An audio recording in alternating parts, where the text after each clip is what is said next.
오늘 말씀 마태복음 11장 말씀을 통해서 춤과 울음이 없는 세대, 춤추지 않는 세대, 울지 않는 세대라는 제목으로 은혜 받기를 원합니다. 말씀에서 세례 요한이라는 사람이 나옵니다. 세례 요한이 나오죠. 그리고 세례 요한과 관련해서 이제 예수님께서 요한에 대해서 평가하시고, 그리고 거기에서 이제 예수님이 하시는 말씀이 이 세대에 대한 말씀이에요. 그래서 제가 오늘 말씀을 거꾸로 좀 보려고 그래요. 먼저 여러분 뒤에 16절부터 한번 보세요. 16절부터 한번 보십시오. 16절 말씀에 내가 이 세대를 무엇으로 비유할꼬 라고 예수님께서 이제 세대에 대한 말씀을 하십니다. 이 세대, 지금 예수님 당시의 세대를 한마디로 주님께서 요약하는 거죠. 지금 이 세대가 어떤 세대냐라고 하는 평가를 하시는데, 이 세대는 어떤 세대냐면은 아이들이 놀이를 하는데, 장터에서 아이들이 이런 놀이를 해요. 자기들끼리 이제 놀이를 하는데 서로 이제 편을 나눠 가지고 이런 놀이를 합니다. 한쪽에 피리를 불어요. 그러면 한쪽에서는 춤을 절대 안 추는 거예요. 피리를 불어도 춤을 추지 않는 놀이를 하는데, 아이들이 거기에서 이제 피리를 막 흥겹게 부는데 한쪽이 반응을 하면은 그 게임에서 지는 거예요. 또 한쪽에서는 막 울어요. 울을 때 같이 동조를 해서 가슴을 치면서 같이 슬픔을 표시하면 그 게임에 지는 건데, 아이들이 장터에서 그런 놀이를 하면서 노는 거예요. 그 세대에서 아이들이. 그런데 예수님께서 그것을 비유로 말씀하시면서 꼭 이 세대가 장터에서 노는 아이들이 하는 게임하고 비슷하다. 이 세대가. 그러니까 뭐냐면 피리를 불면 반응해서 춤을 추게 돼 있는데, 춤을 추지 않는 세대, 그러니까 반응이 없는 세대, 반응이 없고 무감각이죠. 무감각 세대. 또 슬픈 자리에서 슬피 울면은 같이 공감을 해서 가슴을 치면서 울어줘야 되는데 울지 않는 세대. 여기서도 마치 반응이 없고 그 다음에 감각이 없는 사람, 무감각 세대. 그럼 도대체 반응과 감각의 기준은 뭘까요? 사람이 감각이 없는 사람, 감각이 없는 질병 중에 나병이 있습니다. 나병. 예, 감각이 없는 질병의 대표적인 것이 나병이라고 해요. 그 나병은 고통을 느끼지 못하는 병이라고 합니다. 그래서 손가락이 잘려나가는데 아프지 않는 거예요. 대단한 거죠, 여러분. 대단한 고통이 무감각이죠. 그래서 옛날에 저는 나병 환자들 집회는 하진 않았는데, 그 나병 환자 집회에 대해서 제가 신학교 다닐 때 80년대만 해도 나병 환자 집회를 인도하시는 목사님들이 많이 계셨어요. 그분들의 이제 말씀하시는 거 보면은 나병 환자 집회를 하고 나서 청소를 하면은 손가락 발가락이 이렇게 나온대요. 박수를 치다가 막 박수 찬양하다가 손가락이 떨어져 나갔는데 그걸 모르는 거예요. 그래서 그걸 놓고 간답니다. 그걸 놓고 간대요. 그래서 청소하면 꼭 그런 손가락 마디, 발가락 마디가 떨어져 나온대요. 그런 일이 있다고 그래요. 그런데 주인을 찾을 수 없고, 왜 그러면은 거기가 감각이 없느냐? 썩어가지고 감각이 없는 거예요. 그래서 감각이 없는 세대는 자신에게 치명적인 손실이 오는데도 불구하고 느끼지 못하는 거예요. 이건 뭘 말하냐? 영적인 무감각을 말해요. 영적인 면에서. 영적인 면에서의 무감각이에요. 여러분은 얼마나 영적인 지수가 있습니까? 영적인 느낌이라는 거 있잖아요. 영적인 느낌. 마치 영적인 느낌이라고 하는 것은 점쟁이나 무당들이 가지는 뭐 드라마에서 영화에서나 이렇게 보면 갑자기 막 고개를 떨면서 막 그런 게 영적인 느낌이 있는 그런 것을 말하는 것이 아니고, 영적으로 느끼는 그런 감정을 말해요. 감정을. 뭐냐면 이건 하나님이 기뻐하시지 않는다 라고 하는 영적인 감정이요. 하나님께서 기뻐하시지 않는다. 이것은 하나님 보실 때 이것은 범죄다 라고 하는 그 느낌이요. 감각이 영적인 감각이에요. 그래서 우리가 신앙생활을 하면서 처음에 이제 예수를 믿게 되면 처음에 영적인 감각이 시작이 됩니다. 그래서 내가 주의를 지키는 문제도 영적인 감각 중에 하나예요. 그래서 여러분들이 애를 쓰시면서 주의를 지키려고 하잖아요. 이것은 영적인 감각이 있는 것이에요. 여러분 세상 사람들에게 주일을 지키라고 이야기해 보세요. 미쳤냐 그러죠. 주일날 교회 가서 예배 드립시다. 우리는 일요일도 일요일이라고 말하지 않아요. 주님의 날 주일이라고 그러거든요. 그래서 여러분들 교회 다닌다 그러면은 일요일 하면은 저 사람 믿음은 아주 기본이구나, 초보구나라고 이야기를 알아요, 사람들이. 나 교회 다닙니다. 그러면 일요일날 뭐해요? 이렇게 물어보면은 그렇게 되죠. 그래서 주일날 뭐 합니까? 우리는 주일이라고 말을 하거든요. 주일을 지키려고 해요. 그런데 이상한 감각은 뭐냐면 주일을 안 지키는데 남들처럼 주일을 안 지킬 수 있어요. 안 지키는데 마음이 불편한 거예요. 이게 영적인 감각이에요. 남들처럼 주일을 지키지 않으면서 마음이 편하면 그 사람은 하나님에 대한 영적인 감각이 없는 사람이에요. 없는 사람인데 이상하게도 내가 내 마음대로 교회를 안 갈 수 있거든요. 교회를 안 가면서도 왠지 마음이 불안한 거예요. 너무 오래 안 가면 한 번은 가봐야 될 것 같다는 생각이 들어요. 너무 안 가면. 그리고 한 번은 가봐야 마음이 편할 것 같은 거예요. 그래서 교회를 갔다 오면 마음이 편한 거예요. 이게 뭐냐면 영적인 감각이 그 사람에게 생겼는데 왜 영적인 감각이 생기는 겁니까? 그 사람에게 하나님의 자녀라고 하는 그런 그 기본적인 그 관계가 있기 때문에 그래요. 그래서 하나님의 자녀들은 말씀대로 살지 않으면 누가 뭐라고 하지 않아도 자기 마음속에 마음의 거리낌이 있어요. 내가 이렇게 하면 안 되는데 누가 시키지 않아도 그런 생각을 하게 돼요. 이게 영적인 감각이죠. 그런데 이 세대가 이 감각이 없는 세대라는 거예요. 감각이 없어서 하나님께서 이것은 죄라고 규정한 것인가 아닌가 이거에 대해서 전혀 무심한 거죠. 그리고 심지어 하나님의 말씀이 전해지는 그런 현장에서도 하나님께서 이렇게 말씀하셨다라고 하는 현장에서도 그 말씀에 대해서 대적하고 적대시하고 그리고 공격하는 그러한 세대가 이 세대다라고 그렇게 이야기를 해요. 그래서 거기서 이렇게 말씀합니다. 요한이 와가지고 요한은 예수님을 예비하기 위해서 예수님을 먼저 증거하기 위해서 먼저 앞서 6개월 먼저 탄생한 사람이에요. 그리고 예수님이 사역하시기 전에 요한이 먼저 예수님에 대해서 쫙 설명하고 예수님에 대해서 소개를 하고 이런 사역을 했던 사람인데 그 당시에 요한은 유대인 공동체에서 요한은 영적인 스피리추얼 리더였습니다. 그래서 하나님을 믿는 사람들이든 안 믿는 사람이든 하나님을 아주 열심히 믿는 사람이든 그렇지 않은 사람이든 다 요한 하면은 고개를 숙였습니다.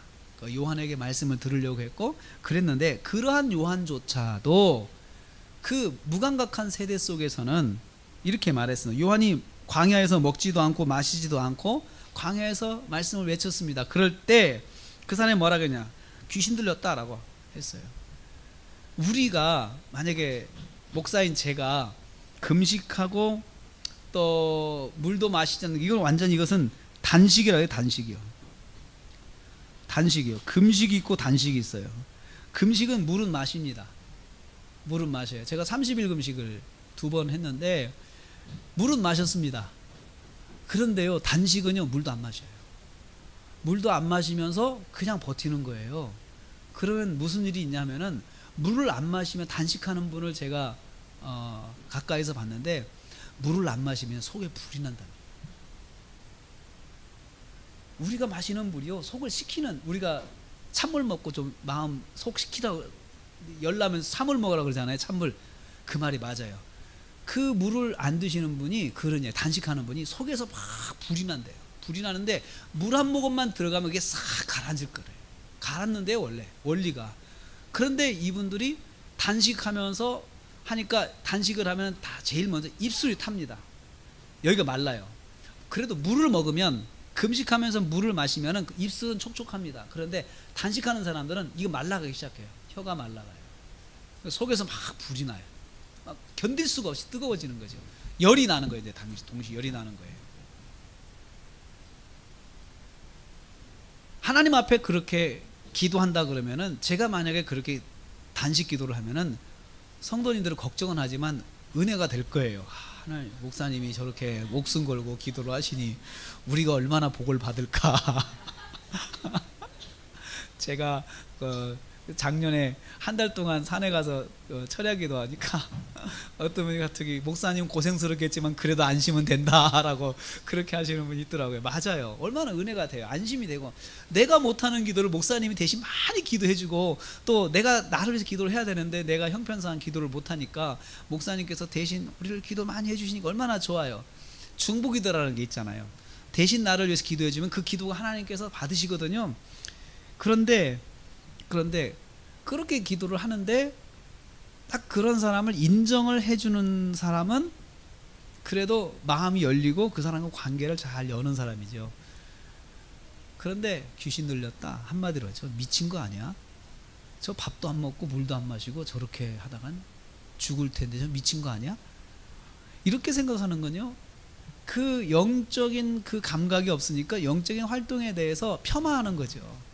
무시하는 거죠. 그리고 깎아내리는 거죠. 그리고 이것은 말로 공격하는 거죠. 공격하는 거죠. 그 세대가 그렇다는 거예요. 당시 종교 지도자들이 그랬어요. 종교 지도자들이 정말 하나님을 섬기는 제사장들, 서기관들, 율법을 연구하는 바리새인들은 세례요한을 보면서 귀신 들렸다 그랬던 거예요. 그러니까 얼마나 아이러니해요. 오히려 하나님을 섬긴다는 사람들이 영적으로 얼마나 무감각하면은, 하나님과의 관계가 단절됐으면은 그 하나님 앞에서 말씀을 전하면서 금식하고 또 단식하는 이 모습을 가지고, 야, 정말 우리가 못하는 일을 저분이 하시는구나 하고 감사하면서 그분에게 참 위로하고 좀 건강을 챙기세요라고 말은 하지 못하고 미쳤다 이렇게 말한 거예요. 미쳤다.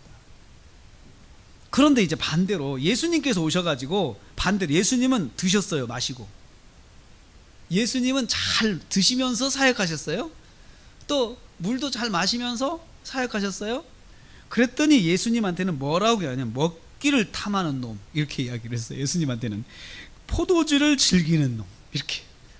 예수님께서 물도 마시고 포도주도 같이 마셨거든요. 그러니까 이 사람들이 포도주를 탐하고 먹기를 탐하는 아주 탐식가. 그리고는 세리와 죄인들을 만나서 교제하고, 그러니까 이 사람을 죄인과 죄리의 친구다라고 예수님을 깎아내렸어요. 예수님께서 오셔서 마시고 먹고 예수 복음을 증거하시니까, 그래서 오히려 거꾸로 먹기를 탐하고 포도주를 즐긴다. 그러면서 아주 먹기를 좋아하는 사람이 그렇게 깎아내렸습니다. 반대로 세례요한은 먹지 않으니까 미친놈, 이렇게 깎아내린 거죠. 영적인 활동에 대해서 도무지 이해하지 못하고 거기에 대해서 인정하지 않는 세대, 그 세대가 예수님 당시 세대였습니다. 그러면 오늘날은 어떻습니까, 여러분? 오늘날은 어떻습니까? 오늘날도 마찬가지예요. 오늘날도 하나님의 말씀에 대해서 이 세대가 전혀 의식하지 않습니다.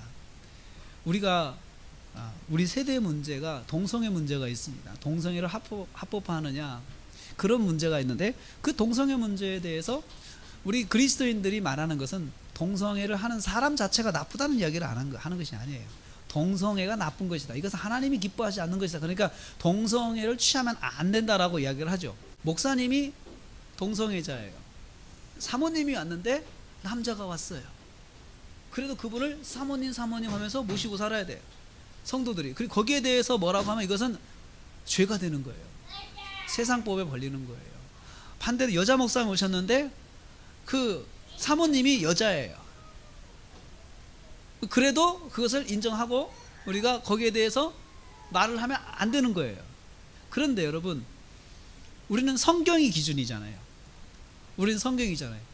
그래서 우리 성도들이 성경이 기준인 교회 안에서 신앙생활을 하는 만큼은, 그것은 성경에 볼 때 성경의 하나님 말씀에서 그것은 옳지 않은 것입니다 라고 이야기를 할 수 있어야 돼요. 성경에 준해서. 인간관계 때문에 말하는 것이 아니라 성경에 준해서 이것은 하나님 말씀에 그렇게 하면 안 됩니다 라고 말을 할 수 있어야 되죠. 그것이 영적인 감각이 있는 거죠. 이뿐만이 아닙니다. 교회 안에서 비성경적인 일들을 행할 때 거기에 대해서 영적인 감각이 있으면 이건 잘못됐다고 이야기를 할 수 있어야 되는데 모두가 거기에 대해서 감각이 없기 때문에 다 똑같이 행하는 거예요.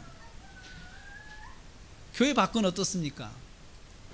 다종교, 이슬람으로부터 기독교에 대한 핍박이 아주 강합니다. 요즘에 이슬람 사람들은 기독교를 아주 멸종시키려고 작정을 한 사람들이에요. 그렇게 지금 그 아랍 지역에서는 그렇게 이슬람들이 그렇게 활동을 하고 있습니다. 지난주에 이집트 kop트교의 성도들이 있는 교회를 그 무장단체가 또 침입을 해가지고 교인들 수십 명이 또 죽었어요. 그런데 교회는 거기에도 저항을 하지 않는 거예요. 저항하지 않고 그냥 당하는 거죠. 지금 당하고만 있는데 지금 그 이슬람에서는 기독교에 대해서, 교회에 대해서 심심하면 공격하는 거예요. 이라크 지역에 있는 기독교인들이 공격을 많이 당하고 있습니다. IS에 의해서. 그리고 이집트 지역에서 있는 그런 기독교인들, 아프리카 지역에 있는 그 기독교인들, 보코하람에 의해서 기독교 학교가 침입을 당해가지고 살해를 당하고, 사람들이, 그걸 교회는 그냥 막 가서 난사를 하고 폭탄 테러하고 이러한 일들이 참 많습니다. 그러한 행위에 대해서 전혀 하나님을 두려워함이 없는 세대가 바로 지금 세대입니다. 하나님을 두려워함이 없는 세대. 교회 안에서도 비성경적인 것에 대해서 하나님을 두려워함이 없는 세대. 교회 밖에서도 하나님을 의식하지 않는 세대가 지금 이 세대라는 것이에요. 심지어 예수님에게조차도 먹기를 탐하고 포도주를 즐기는 자, 그리고 죄인과 세리의 친구 같은 죄인급이다 라고 아주 무시해버린 그런 세대처럼 지금도 우리 세대는 예수님에 대해서 무시하는 세대입니다. 예수님에 대해서 무시하는 세대 가운데 있습니다. 이 세대 속에 우리가 지금 교회로서 존재하고 있는 것입니다. 그러면 우리가 어떻게 해야 될까요? 우리는 어떻게 해야 될까요? 이 세대 속에서 어떻게 하는 것이 우리의 할 본분일까요? 첫째는 앞으로 돌아가서 1절에 세례 요한처럼 예수님을 바로 알아야 됩니다. 예수님에 대한 이해가 있어야 돼요. 세례 요한이 여기서 질문을 합니다. 세례 요한이 감옥에서 질문을 듣고 질문을 하죠, 예수님께. 근데 사람을 보내 질문을 합니다. 왜 사람을 보냅니까? 감옥에서 나올 수가 없으니까 질문을 해요. 저는 세례 요한이 예수님에 대해서 질문하는 거 보면서 이런 생각이 들었어요. 세례 요한도 질문을 하나? 아니, 예수님에 대해서 소개하기 위해서 먼저 사역을 시작했던 분이 세례 요한인데 세례 요한도 예수님에 대해서 질문을 할 수 있을까라는 생각이 드는 거예요. 근데 세례 요한의 삶을 보면은 질문할 수밖에 없어요. 왜 그럴까요? 세례 요한이 감옥에 갇혀 있었어요. 예수님이 실제로 사역했던 시절에 사역을 막 시작했을 때 세례 요한은 예수님의 사역을 실제로 볼 수 없었어요. 들을 수도 없었어요. 그리고 간간히 들려오는 소문으로만 예수님을 들었어요. 그러니까 정말 자기가 눈으로 확인한 바가 아니기 때문에 진짜인가 라는 생각이 드는 거예요. 진짜인가, 눈으로 확인한 바가 없으니까. 그리고 들려오는 소리로만 들으니까 진짜인가 라고 생각을 해요. 그래서 제자들을 보내가지고 질문을 합니다. 당신입니까? 아니면 또 기다려야 됩니까? 이거 당신이 바로 그분입니까? 메시아입니까? 라고 물어보는 거예요. 그리고 아니면 우리가 기다려야 됩니까? 답을 좀 주십시오 라고 이야기를 해요. 그러니까 예수님께서 세례 요한의 제자들 이렇게 말, 네가 듣고 본 것을 요한에 그대로 말해라. 무엇을 봤냐? 소경이 눈을 뜨고 안전뱅이가 걷고 문둥이가 깨끗하게 걷고 귀머거리가 듣고 죽은 자가 살아나고 가난한 사람이 복음을 들은다. 이것을 전해라. 네가 본 것을 그대로 전해라. 세례 요한한테 이것을 그대로 전하라고. 그러면 왜 이 말을 했을까요? 메시아가 오시면 메시아의 사인이, 그리스도의 사인이 바로 표시가 이거였습니다. 그리스도가 오시면 소경이 눈을 뜨는 역사를 하시는 거예요. 그래서 그분이 그리스도라고 하는 것을 입증하는 거예요. 안전뱅이가 일어나는 거예요. 그러니까 예수님께서 사역하는 현장에 소경이 눈을 뜨고 안전뱅이가 일어나고, 그리고 나병 환자가 고침을 받고, 불치병이죠. 귀 먹은 사람이, 귀가 안 들리는 사람 귀가 들리게 되고, 죽은 사람이 살아나고 가난한 사람이 복음을 듣게 되고 하는 이런 것들이 예수님의 사역 현장에서 실제로 막 일어나는 거예요. 그런데 여러분, 예수님이 왜 이런 일을 했냐면은 본인이 자신이 그리스도임을 입증하는 사역이에요. 이게 입증하는 사역이에요. 이것을 세례 요한은 이럴 것을 잘 알고 있었거든요. 그러니까 세례 요한의 제자들에게 예수님께서 그거 그대로 전하라고 했어요. 그 말을 듣고 세례 요한이 확신을 한 거죠. 확신을 한 거죠. 저는 여기에서 한 가지를 깨닫습니다. 우리가 주님에 대한 이해와 우리 사람은 주님에 대한 이해와 믿음은 한계가 항상 있어요. 어제 믿음이 좋다고 해서 오늘도 믿음이 좋다는 그 보장은 없어요. 오늘 믿음이 좋다고 해서 내일 믿음이 좋다는 보장은 없어요. 오늘 어떤 체험을 했다고 해서 내가 그 체험을 가지고 내일 또 믿음이 좋을 수는 없어요. 체험은 날마다 해야 돼요. 믿음은 날마다 새롭게 채워져야 돼요. 그래서 오늘 또 큐티 해야 되고 내일도 큐티 해야 되는 이유가 한 번 영적으로 큐티한 거 가지고 울고 먹는 게 아니에요. 우리 마치 여러분 어제 저녁에 맛있는 식사를 했다 하더라도 아침에 밥 먹어야 되잖아요. 한 번 맛있게 먹은 것으로 며칠을 버틸 수 없잖아요. 영적인 면도 마찬가지예요. 날마다 영적으로 날마다 채워져야 돼요. 세례 요한이라 하더라도 그가 주님과 단절이 되니까, 주님의 사역의 현장과 단절이 되니까 이 사람도 정말 그런가라는 생각이 드는 거예요. 정말 그런가. 근데 세례 요한이 참 지혜로웠던 게 뭐냐면 물어보는 거예요. 정말 그런지 물어보는 거예요. 속으로 자기가 혼자 나름대로 확신을 가지고 오해를 하지 않고 주님께 직접 물어본 거예요. 찾아가서 물어본 거예요. 그리고는 확인한 거죠. 우리가 신앙생활 하다 보면 은혜 받는 때가 있습니다. 뭔가 내가 예배들 통해서 은혜 받고 말씀이 충만하고 어떤 때는 큐티 하다가 정말 내가 성령의 음성을 듣고 그런 때가 있습니다. 그런데 그날 하루 은혜 받은 것으로 평생을 먹고 살 수는 없습니다. 그날 하루 은혜 받았으면은 다음날 또 새롭게 은혜를 받아야 돼요. 그러면 그 은혜 받은 것이 내가 느낌이 충만했던 것이 무슨 효과가 있느냐? 다음에 또 말씀을 볼 때 다른 사람보다도 더 느낌을 빨리 받을 수가 있어요. 그런 때가 있어요. 말씀을 처음에 우리 큐티를 하다 보면은 큐티하기가 어려워요. 큐티가 어렵습니다. 뭔 말인지도 모르겠어요. 그런데 정말 이걸 내가 큐티를 해야 되나라는 생각이 또 들어요. 그렇지만 해야 됩니다. 왜냐하면 이것을 하다 보면 어느 때가 되면은 갑자기 눈이 열려요. 말씀이 열리는 거예요. 열리면서 말씀이 이해되기 시작하는 거예요. 그 다음부터는 말씀을 피면 이해되는 것이 빠릅니다. 또 다시 말씀을 피면 이해되는 것이 또 빨라져요. 그래서 큐티는 날마다 해야 돼요. 말씀 묵상은 날마다 해야 되고, 기도도 마찬가지예요. 기도도 처음 할 때는 1분 하기도 어려워요. 한참 기도한 것 같은데 시간 보면 5분도 안 됐어요. 나는 한 1시간 한 것 같은데 시간은 5분밖에 안 됐어요. 그리고 다시 눈 감고 떠보면 1분밖에 안 됐어요. 왜 이렇게 기도해보면 1분이 길은지 몰라요. 그런데 그 1분이라도 기도를 습관적으로 1분만 해보세요. 한번 일주일 동안 하루에 1분씩이라도 습관적으로 눈 감고 알람을 틀어놓고 1분만 기도를 해보세요. 1분을 일주일만 해보세요. 그러면 1분이 금방 가요. 1분이 되면은 그 다음 5분으로 늘려보세요. 일주일에 하루에 5분씩 알람을 틀어놓고 하루에 5분씩을 기도를 해보세요. 처음에는 5분이 길어요. 1분 하다가 5분 하면 얼마나 길겠어요. 그런데 5분을 자꾸 하다 보면은 5분이 금방 가요. 그러면 10분으로 늘려보세요. 이걸 자꾸 하다 보면은 시간이 나도 모르게 단축이 돼요.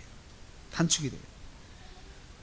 은혜는 날마다 받아야 돼요.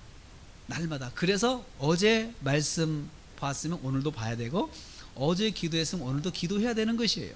세례 요한이라 하더라도 이 사람은 광야에서 금식하고 광야에서 단식하면서 말씀을 묵상하고 또 하나님의 말씀을 증거하는 사람이었음에도 불구하고 예수님에 대해서 분명한 생각이 갑자기 없어진 거예요. 왜냐하면 예수님과 단절됐기 때문에 그렇습니다. 그래서 이 사람이 질문을 한 것이에요. 이 세대 속에서, 반응이 없는 이 세대 속에서 어떻게 우리가 믿음 생활을 해야 됩니까? 예수님을 바로 알고 신앙생활을 해야 돼요. 예수님을 바로 알고. 핵심은 예수님이에요. 사실은 교회 생활하면서 핵심은 예수님을 내가 얼마나 아느냐, 예수님이 누구시냐, 그리고 예수님에 대한 믿음이 어느 정도냐라는 것이 제일 중요한 것입니다. 그 다음에 좋은 일 하는 거예요. 그 다음에 착한 일 하는 거예요. 그리고 그 다음에 구제를 하고 내가 정말 내 시간을 들여서 가서 봉사도 하고, 이런 것이 그 다음이에요. 그 순서가 바뀌면 안 돼요. 그 순서가 바뀌면 신앙의 주객이 전도되는 것이에요. 다른 것들은 많이 업적이 남는데 그 사람이 예수님이 없으면 아무 소용이 없습니다. 왜요? 천국을 갈 수가 없어요. 천국까지 안 하면 아무 의미가 없는 것이에요. 그래서 예수님을 아는 건 중요한 것이에요. 그래서 제일 먼저 예수님을, 여러분 예수님이 누구십니까? 성경을 보면 예수님, 제가 예수님을 알게 해주십시오. 예수님을 만나게 해주십시오. 그것이 우리의 기도 제목이 돼야 돼요. 그러시면 예수님께서 세례 요한에게 말씀하시고 뒤에 이런 말, 나를 인해서 실족하지 않는 사람이 복이 있다. 실족이라고 하는 것은 넘어지는 걸 말합니다. 나를 인해서 넘어지지 않는 거예요. 세상 속에서 죄짓지 않고 사는 거죠. 나를 보면서 세상에서 넘어지지 않고 사는 사람은 복이 있다. 복은 천국의, 이 사람은 천국의 백성이다 라는 뜻입니다. 두 번째로, 우리가 처음엔 예수님을 알아야 된다고 그랬죠. 두 번째는 어떻게 살아야 합니까? 두 번째 어떻게 살아야 됩니까? 여기 보면 예수님께서 요한의 제자들이 돌아갔을 때 예수님께서 이제 요한에 대해서 칭찬을 해 주십니다. 이렇게 칭찬하십니다. 질문을 하면서 칭찬하십니다. 사람들이 광야에 왜 나갔을까? 무엇을 보기 위해서 광야를 나갔을까? 이렇게 질문을 하세요. 처음에 바람에 흔들리는 갈대 보러 갔을까? 이렇게 질문했어요. 예수님의 질문 보고 가만히 보면 그 질문을 통하여서 사람들이 점점 이해를 할 수 있도록 유도를 하시는 그런 질문을 하세요. 사람들이 광야는 요한이 있는 곳이잖아요. 요한 있는 광야잖아요. 당시 사람들이 요한을 만나기 위해서 광야로 찾아갔어요. 광야. 성지순례 가보면 그 광야가 우리가 말하는 이런 들판하고는 다릅니다. 햇빛이 뜨겁게 내리쬐고, 그리고 그늘이 없는 광야입니다. 그 광야, 물이 없는 곳, 얼마나 뜨거운지 몰라요. 근데 거기에 사람들이 요한을 만나기 위해서 가는 거예요. 근데 가는 것이, 광야에서 가끔씩 그늘 아래 습지에 피는 그 갈대를 보려고 가겠느냐? 아니지 않느냐? 그 광야까지 고생해서 갔을 때는 특별한 목적이 있지 않느냐라고 질문하세요. 그러니까 사람들이 이 질문에 대해서는 뭘까요? 아니요? 아니요죠. 답이. 두 번째 질문합니다. 무엇을 보러 가냐? 부드러운 옷을 입은 사람을 보러 갈까? 부드러운 옷을 입은 사람을 보러 가. 부드러운 옷이라고 하는 아주 귀한 옷을 말한 거예요. 안감이 좋은, 옷감이 좋은 아주 부드러운 옷을 입은 사람. 이 사람 왕궁에 있는데, 왕궁에 있는 그런 귀족을 보러 광야로 가겠느냐? 이것도 아니오죠. 아니오죠. 세 번째 질문합니다. 그럼 선지자를 보러 갔느냐? 예죠, 예. 선지자. 요한이 선지자라는 거예요. 사람들은 그 햇빛이 내려쬐는 광야를 가는 목적이 선지자 보러 가는 거지. 선지자 보기 위해서 그 고생도 다 하면서 선지자를 보러 가죠. 그 광야를 갈 때는 특별한 목적이 있지 않으면 갈 수가 없습니다. 선지자를 만나러 간다고 했는데 그게 바로 선지자였는데, 예수님께서 요한은 선지자보다 나은 사람이다. 선지자 중에서 제일 나은 사람이 요한이다 라고 예수님이 칭찬을 하십니다. 우리가 어떻게 신앙생활을 해야 될까요? 세례 요한이 그 세대 속에서 사람들이 미쳤다고 이야기를 하는 사람도 있고, 이 세례 요한을 따라오는 사람들도 있었어요. 그런데 세례 요한은 예수님이 알아주셨어요.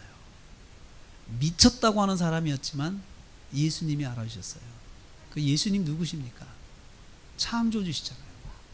세상 만물을 창조하신 분이잖아요. 여러분, 여러분의 삶을 누가 인정해 주시길 원하십니까? 우리가 이 땅을 살면서 가깝게는 가족이 나를 인정해 주기를 원해요. 가까이 있는 사람이 나를 인정해 주면 참 좋습니다. 그렇지만 여러분, 무엇보다도 하나님이 여러분을 알아주셔야 돼요. 하나님이 알아주시는 삶을 살아야 돼요. 그러려면 어떻게 해야 되냐? 세례 요한이 자기가 예수님을 증거하는 삶을 살기 위해서 광야에서 미쳤다 소리 들으면서 살았어요. 그렇지만 예수님이 그걸 알아주셨어요. 여러분이 하나님께 받은 그 소명, 또 여러분이 믿음 생활하면서 시작하신 그 예수님에 대한 믿음, 그 믿음을 지켜가기 위해서 수고해야 돼요. 수고해야 돼요. 그래서 다음에 11절에 아주 귀한 말이 나옵니다. 그러면서 이 요한은 10절 말씀 보면 요한에 대해서 이 사람은 내 앞에 내 길을 예비하러 보낸 사자다. 사자, 메신저다. 이 사명을 받은 사람이죠. 이 사명을 세례 요한은 다 했던 사람이에요. 무슨 소리를 들으면서요? 미친 사람이다 소리를 들으면서 이 사명을 다 한 것이죠. 사명을 다 하는 것이 우리가 할 일이고, 그러면 주님께서 우리를 알아주시는 것입니다. 그러면서 말씀하는 것이, 세례 요한이 어떤 사람이냐? 세례 요한은 세례 요한 때부터 천국은 침노하는 자가 빼앗는다라고 그렇게 말씀하세요. 이 말씀이 정말 우리 이해가 필요한 말씀이에요. 천국은 침노하는 자가 빼앗는다. 천국에 소유할 수 있는 사람은, 천국을 소유할 수 있는 사람은 그냥 가만히 있는 사람이 천국을 소유하는 것이 아니고, 세례 요한 때부터는 이제는 좀 천국을 소유하려면 좀 방법을 바꿔야 돼. 어떻게 하느냐? 침노하는 사람이 돼야 돼. 침노하는 사람. 침노한다는 말은 이 원어를 보면은 열심을 다해서, 힘을 다해서 애쓰는 사람이에요. 열심을 다하고 힘을 다해서 애쓴다는 뜻이 침노한다는 뜻이에요. 그래서 남의 것을 침범할 정도로 아주 열정이 있는 거예요. 남의 걸 침범할 정도로 과해가지고, 지나쳐가지고. 이처럼 열정 있고 힘이 있게 애쓰는 사람이 결국은 천국을 빼앗는다, 소유한다는 거예요. 천국은. 왜 이렇게 해야 될까요? 왜 이렇게까지 하면서 천국을 소유하기 위해서 애써야 될까요? 우리가 처음에 이 세대에 대해서 말씀했어요. 이 세대라 예수님에 대해서, 하나님에 대해서 무감각하다고 그래요. 무감각하고 철저하게 하나님과 반대되는 쪽으로 이 세대가 철저하게 달려갑니다. 더 힘을 다해서 달려갑니다. 이 사람들은 목숨 걸고 달려갑니다. 이런 세대 속에서 우리가 믿음을 지키려면 어떻게 해야 돼요? 우리가 그냥 점잖게 해서는 안 된다는 거예요. 우리도 열정과 힘을 다해서 하나님 말씀을 위해서 달려갈 때 천국을 우리가 소유할 수가 있다는 거예요. 안 그러면 우리가 가지고 있는 천국마저도 빼앗길 수가 있다는 거예요. 천국마저도 빼앗길 수가 있다는 거죠. 여러분, 영국에 있는 그리스도인들이 땅을 치고 후회하는 것이 있어요. 우리는 왜 동성애법이 있을 때 오늘 가만히 있었을까? 그러면서 한국에 있는 교회에 경고하고 있어요. 한국 교회는 그렇게 하면 안 된다. 우리는 동성애법이 통과될 때 우리는 그냥 가만히 있었다. 그런데 지금은 현실이 어떠냐? 나가서 전도하면은 동성애자들이 와서 신고하면은 그냥 잡혀간대요. 현행범으로 잡혀가서 벌금 물고 유치장 들어가고 그렇다는 거예요. 거기서 동성애는 죄입니다라고 말하면 안 된다는 거예요. 설교하다 목사님이 설교하면 그 모니터 했다가 그 모니터한 것을 증거물로 제시해 가서 경찰에 신고하면 된대요. 신고하면 목사님 당장에 잡혀 들어가서 벌금 내고 나오든지 아니면 현행범으로 유치장 살해를 하든지. 자기들이 그것을 조금만 더 일찍 반대하고 했다면 그렇지 않았을 텐데. 그래서 지금은 어디까지 하냐? 그렇게 동성애에 대해서 성경에 표현된 이 성경은 불온서적이에요. 불온서적. 이제 나쁜 책이 된 거예요. 그래서 그 나쁜 책, 지금 그 나쁜 책 판매 중지까지 지금 이 사람들이 신청해 놓고 있어요. 이 사람들이 이걸에서 얼마나 열정적으로 일어나는지 아십니까? 법을 통과하기 위해서 이 사람들이 공부를 열심히 합니다. 법을 공부해서 법관이 됩니다. 동성애자가 법관이 돼가지고 사회 고위층에 올라갑니다. 그리고 법을 핸들링할 수 있는 곳에 가서 자기가 그것을 입안을 합니다. 그리고 사람들을 모아놓고 자기 사람들을 모아놓고 그 법이 통과될 수 있도록 로비하라고 그럽니다.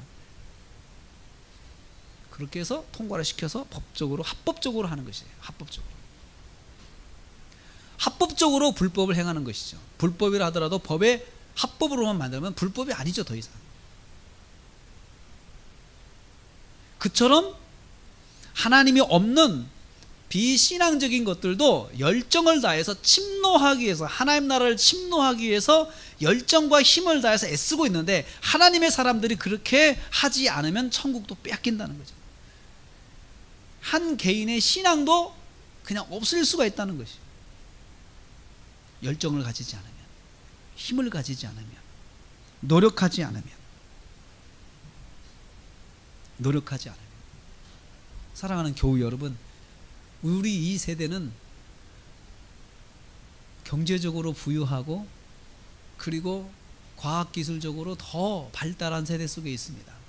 그런데 이 경제적인 발전과 과학의 발전과 아울러서 이 비신앙적인 이런 것들이, 원리들이 더 교회를 공격하는 세대예요.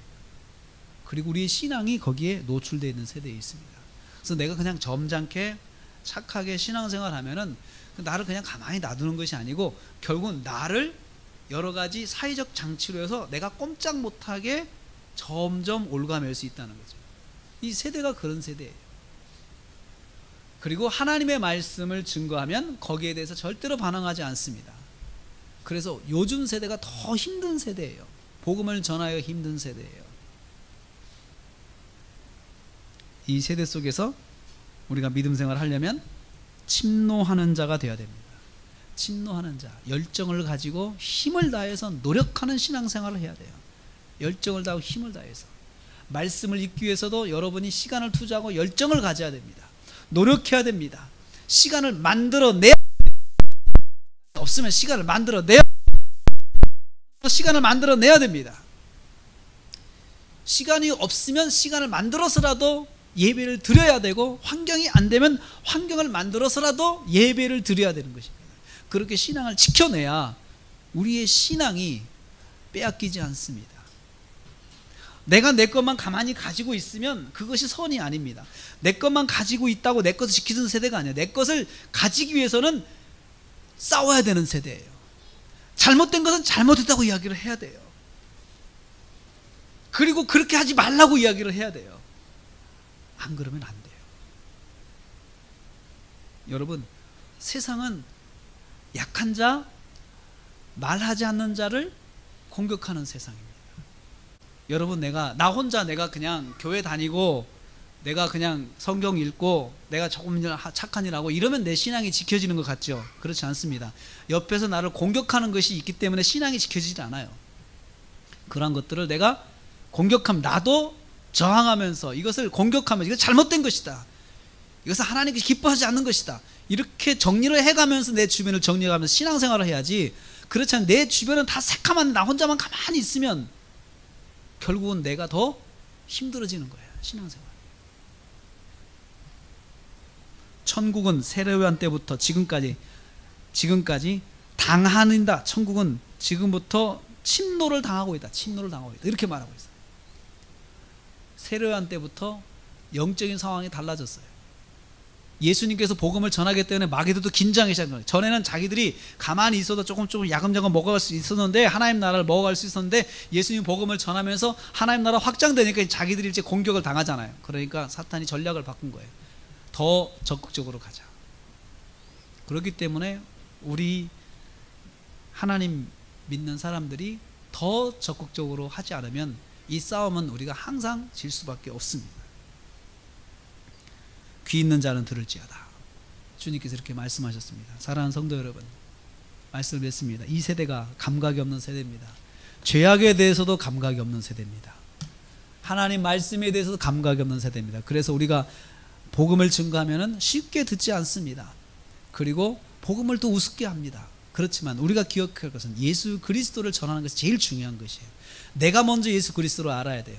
그리고 이 복음의 본질을 가지고 내가 예수님을 전하는 사람이 돼야 되고, 또 그 삶을 살 때 내가 열정과 힘을 다해서 내가 주님께 나가지 않으면 우리의 믿음 생활은 나도 모르게 어느 순간 무너지게 만드는 거죠.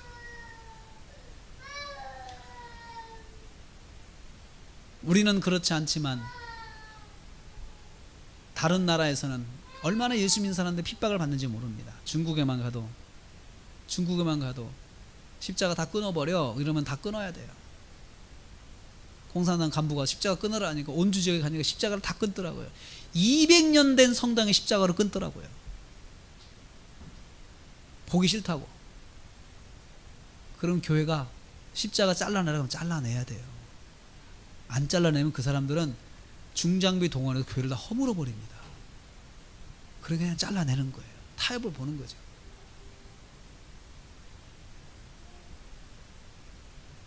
그만큼 우리가 깨어있지 않으면 세상은 교회를 공격하게 되어 있습니다. 신앙생활이 힘들어지는 거죠.